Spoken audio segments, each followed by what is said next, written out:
여러분, 기도하면서 이런 경험을 하신 적이 있을 겁니다. 어떤 기도는 놀랍도록 빨리 그 자리에서 응답되는 경우가 있습니다. 마치 하나님께서 내 마음을 미리 알고 계셨던 것처럼 기도를 마치자마자 전화가 오고 막혀있던 길이 열리고 마음이 환히 밝아지는 순간이 있습니다. 그때 우리는 감격 속에서 고백합니다.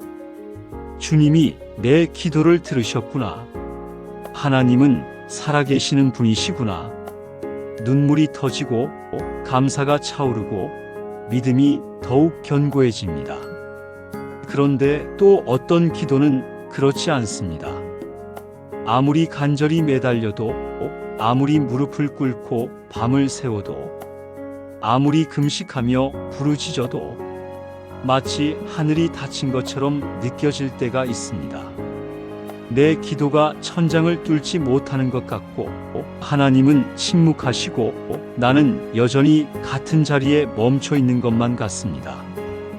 그러면 우리 마음에는 질문이 일어납니다. 하나님, 왜 어떤 기도는 즉시 응답하시면서 또 어떤 기도는 그렇게 오래 걸리게 하십니까? 제 기도가 부족합니까? 하나님께 외면당하는 것입니까? 사랑하는 여러분, 오늘 이 질문을 함께 깊이 묵상해 보려 합니다.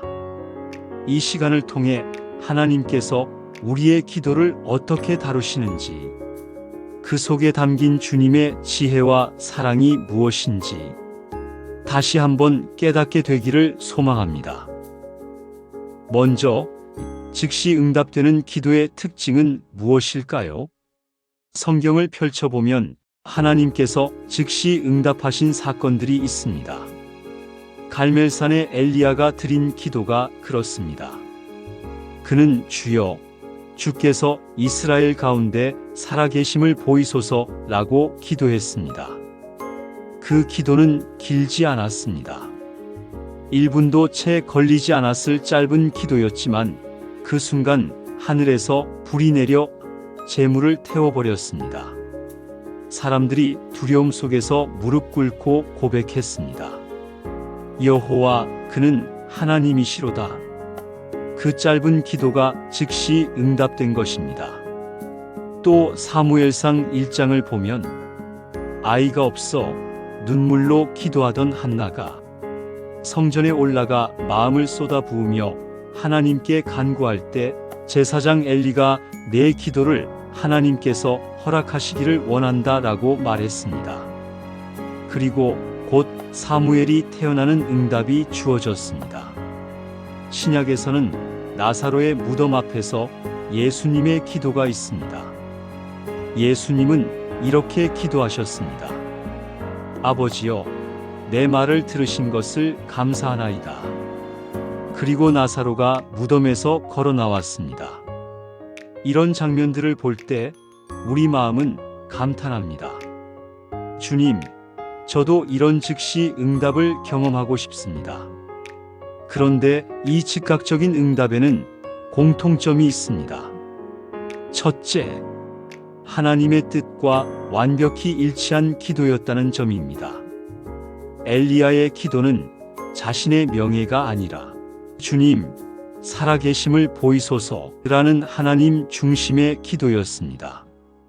예수님의 기도 역시 자신의 필요가 아니라 하나님의 영광을 드러내는 기도였습니다. 둘째, 믿음의 확신이 담긴 기도였습니다. 히브리서 11장 6절은 말합니다. 믿음이 없이는 하나님을 기쁘시게 하지 못하나니. 즉시 응답은 단순히 말의 힘이 아니라 하나님이 반드시 행하실 것이라는 믿음에서 흘러나온 기도였습니다. 그렇다면 왜 어떤 기도는 응답이 오래 걸릴까요? 성경은 이 부분도 분명히 보여줍니다. 첫째, 하나님께서 나를 준비시키실 때입니다. 이스라엘 백성이 애굽에서 400년 동안 고통 속에 부르짖었을 때 하나님은 그들의 신음을 들으셨습니다. 하지만 즉시 해방시키지 않으셨습니다. 대신 모세를 준비시키셨습니다. 광야에서 40년 동안 다듬어진 후 모세가 바로 앞에 서서 내 백성을 보내라 라고 말할 수 있을 만큼 믿음과 순종으로 준비되었을 때 하나님은 응답하셨습니다. 우리 눈에는 늦은 것 같지만 하나님은 더 크고 완전한 계획을 이루시기 위해 기다리신 것입니다. 둘째, 하늘에서 영적 전쟁이 벌어지고 있을 때입니다. 다니엘이 금식하며 21일 동안 기도했을 때 첫날부터 하나님은 그의 기도를 들으셨습니다. 그러나 응답을 전하려 오는 천사가 사탄의 세력에 가로막혔습니다. 결국 미가엘 천사가 와서 싸운 뒤에야 응답이 도착했습니다. 우리가 볼 수 없는 차원에서 영적 전쟁이 진행 중이기 때문에 응답이 지연되는 경우가 있습니다. 셋째, 더 큰 영광을 주시기 위함입니다. 나사로의 경우를 보십시오. 예수님은 그가 병들었다는 소식을 듣고도 곧바로 가지 않으셨습니다. 제자들이 재촉했지만 예수님은 이틀이나 지체하셨습니다. 단순히 병 고침이 아니라 죽은 자를 살리시는 더 큰 영광을 드러내기 위해서였습니다. 하나님은 때로 우리의 작은 소원을 미루시고 훨씬 더 놀라운 은혜로 응답하십니다. 다음으로는 하나님의 시간과 우리의 시간에 대해 생각해 보아야 합니다. 여러분, 우리가 잊지 말아야 할 중요한 사실이 있습니다.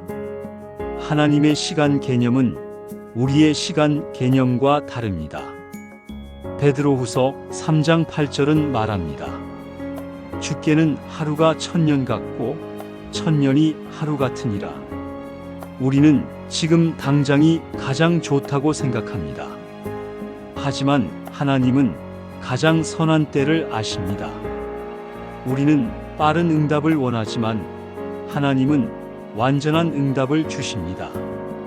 그렇다면 왜 기다림이 필요할까요? 첫째, 기다림은 우리를 빚습니다. 기도가 지연되는 동안 우리는 겸손을 배우고 하나님을 의존하는 것을 배우며 작은 것에도 감사하는 훈련을 합니다.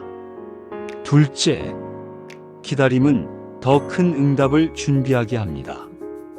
우리는 작은 문 하나 열리길 바라지만 하나님은 성문 전체를 활짝 열어주십니다.